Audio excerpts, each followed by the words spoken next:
एक और जहां गाजा में इजराइल और हमास लड़ाकों के बीच छिड़ी जंग रुकने का नाम नहीं ले रही है, वहीं इजरायली नेता इस आग को और भड़काने पर उतारू नजर आ रहे हैं। हुआ यूं कि इजराइल के दक्षिणपंथी नेता इतामार बेन गवीर हजारों यहूदियों के साथ यरूशलेम के विवादित अल अक्सा मस्जिद पहुंच गए। बताया जाता है कि इजरायली नेता के इस कदम से अरब देश चौकन्ने हो गए। हालांकि यहाँ तक तो सब ठीक रहा, मगर इसके बाद बेन गवीर ने भड़काऊ फैसला लेते हुए अपने समर्थकों के साथ मस्जिद परिसर में प्रार्थना कर डाली। ऐसे में उनका अल अक्सा मस्जिद दौरा पूरी तरह से मुस्लिम देशों के लिए आग में घी डालने वाला रहा। दरअसल फ्लैश पॉइंट साइट में जाकर प्रार्थना पर कई सालों से प्रतिबंध लगा हुआ है। इजरायली नेता ने इसे ताक पर रखते हुए प्रार्थना की, जिसकी अब पूरी दुनिया भर में आलोचना हो रही है। तो वहीं इस कदम से इजराइल बैकफुट पर आ गया है। अरब देशों ने तो इस पर तीखी प्रतिक्रिया दी ही। इजराइल के सहयोगी अमेरिका और पश्चिमी देशों ने भी खूब खरी खरी सुनाई है। इजराइल के राष्ट्रीय सुरक्षा मंत्री बेन गवीर ने अल अक्सा में लंबे समय से चले आ रहे प्रतिबंध को नजरअंदाज कर गाजा में हमास को हराने की कसम खाई। ये घटना ऐसे समय में हुई है जब हमास चीफ इस्माइल हानिया की हत्या के बाद इजराइल पर ईरान और लेबनान की ओर से हमले की आशंका बनी हुई है। इजरायली मंत्री के आग भड़काने वाले इस कदम पर ईरान ने भी कड़े शब्दों में निंदा की है। ईरान के विदेश मंत्रालय ने कहा कि पश्चिम एशिया में तनाव बढ़ाने के मकसद से अल कुद्स के पुराने शहर में अल अक्सा मस्जिद परिसर में इजरायली मंत्रियों और अवैध निवासियों की ओर से हाल ही में की गई घुसपैठ शर्मनाक है। फर्जी इजरायली शासन के कुछ मंत्रियों की अल अक्सा मस्जिद परिसर में घुसपैठ मुस्लिम पवित्रताओं का घोर अपमान है। ये दुनिया भर में मुसलमानों के अधिकारों का उल्लंघन है। ये एक उत्तेजक कदम है जिसका मकसद देश में तनाव और अस्थिरता पैदा करना है।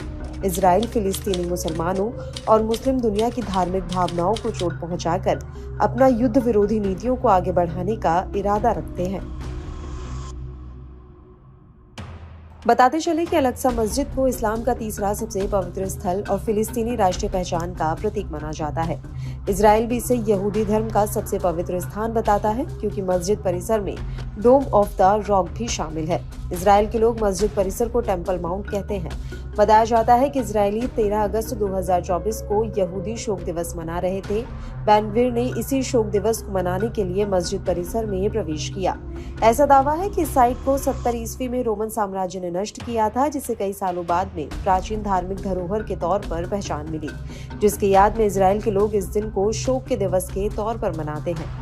हालांकि विवादित साइट होने के चलते यहाँ यहूदियों और अन्य गैर मुस्लिमों को पूर्वी यरूशलेम के मस्जिद परिसर में जाने की इजाजत तो है, मगर उन्हें प्रार्थना करने की इजाजत नहीं है।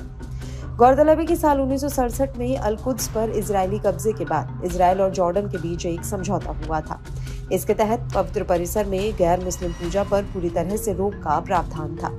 मालूम हो कि ऐसा पहली बार नहीं हुआ है। इससे पहले भी कई मौकों पर ऐसे उल्लंघन हो चुके हैं, मगर ताजा मामला बेहद नाजुक मोड़ पर हुआ है, जहां मिडिल ईस्ट में भीषण जंग जारी है।